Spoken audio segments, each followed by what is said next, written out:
ఏ శాఖ మీద అవగాహన లేకుండా సకల శాఖల మంత్రిగా లోకేష్ తయారయ్యారని మాజీ మంత్రి గుడివాడ ఎద్దేవా చేశారు. పీఎం మోడీ శంకుస్థాపన చేసే ప్రాజెక్టులన్నీ వైసీపీ హయాంలో వచ్చినవే అని చెప్పారు. 15 ఏళ్లుగా సీఎం ఉండి ఉత్తరాంధ్రకు చంద్రబాబు ఏం చేశారో చెప్పాలని, అభివృద్ధిపై బహిరంగ చర్చకు సిద్ధమా అని సవాల్ విసిరారు. ఏ శాఖ మీద కూడా అవగాహన లేనటువంటి సకల శాఖ మంత్రిగా గడిచినటువంటి 7 నెలలుగా లోకేష్ గారు మంచి పేరు తెచ్చుకున్నారు. మంచి కలెక్షన్ కింగ్గా గడిచినటువంటి 7 మాసాలు రాష్ట్రంలో ఎక్కడ ఏ రకమైనటువంటి దోపిడీ చేయాలి, అన్ని శాఖల్ని ఆయన గుప్పెట్లో పెట్టుకొని ఏ శాఖ నుంచి ఏ రకంగా రాబడి వస్తుందన్నటువంటి దాని మీద ఎక్కువ శ్రద్ధ పెట్టినటువంటి వ్యక్తిగా పేరుగాంచినటువంటి సందర్భాలు మనం చూసాం. అయితే నిన్న వారు చేసినటువంటి ఆరోపణలు కొన్ని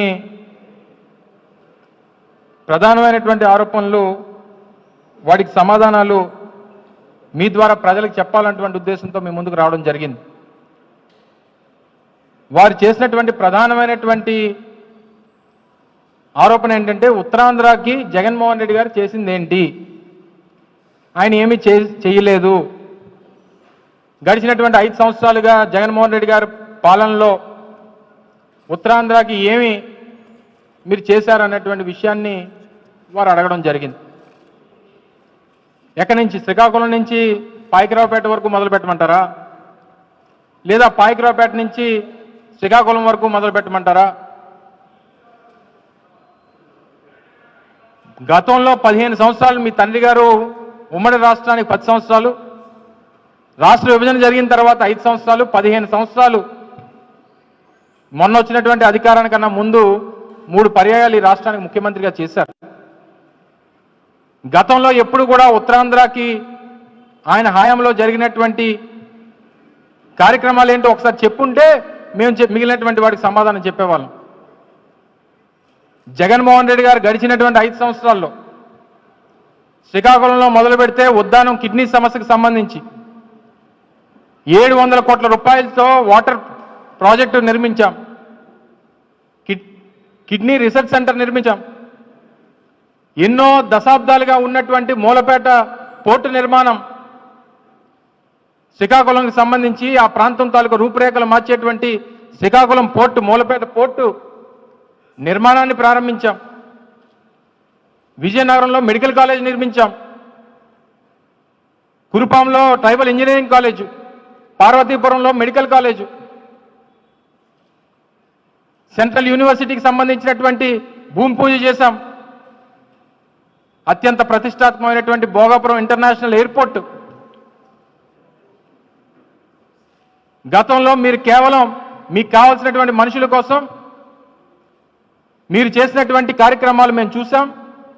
మేము అధికారంలోకి వచ్చిన తర్వాత అనేక కోర్టు కేసుల అడ్డంకులు ఉంటే 2002 ఎకరాలు, ఎందుకంటే నేను ఆ శాఖకు సంబంధించినటువంటి మంత్రిగా పూర్తి పర్మిషన్స్ కానీ, ఆ ల్యాండ్ ఎక్విజిషన్ కానీ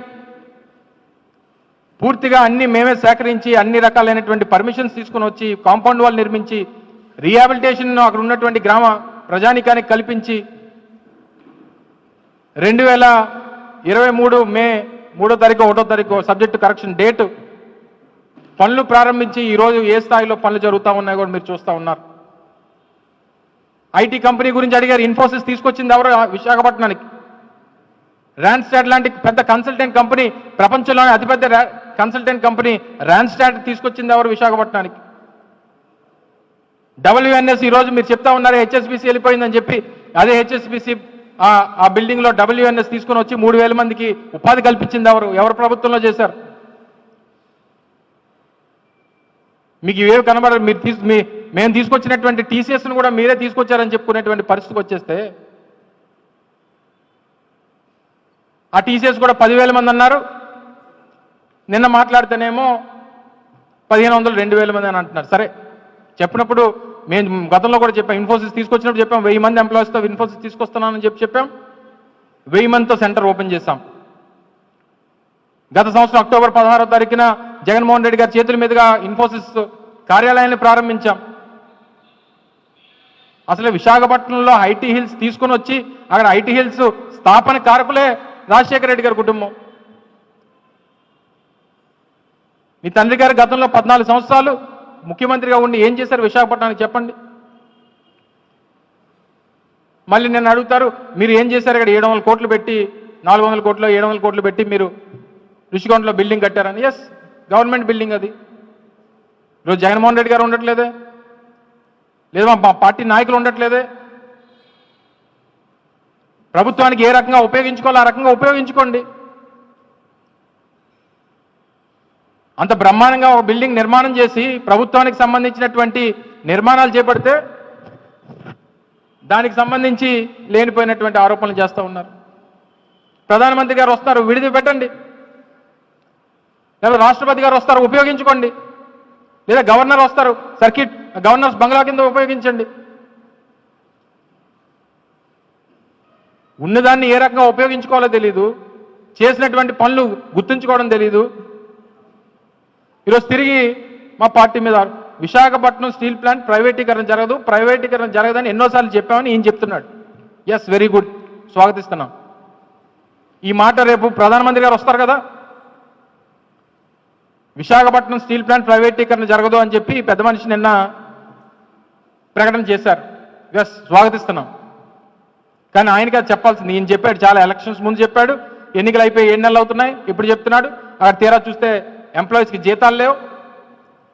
వెళ్ళి స్థానిక ఎంపీని అడిగితే మీకు జీతాలు ఇవ్వట్లేదు అని చెప్పి ఆయన క్వశ్చన్ మార్క్ ఉంటాడు. పక్కన ఉన్నటువంటి రాష్ట్రంలోనేమో స్టీల్ ప్లాంట్ ఈ రకమైనటువంటి పరిస్థితులు ఉంటే ఆ మంత్రి గారేమో 15,000 కోట్ల ప్యాకేజ్ తెచ్చుకుంటాడు.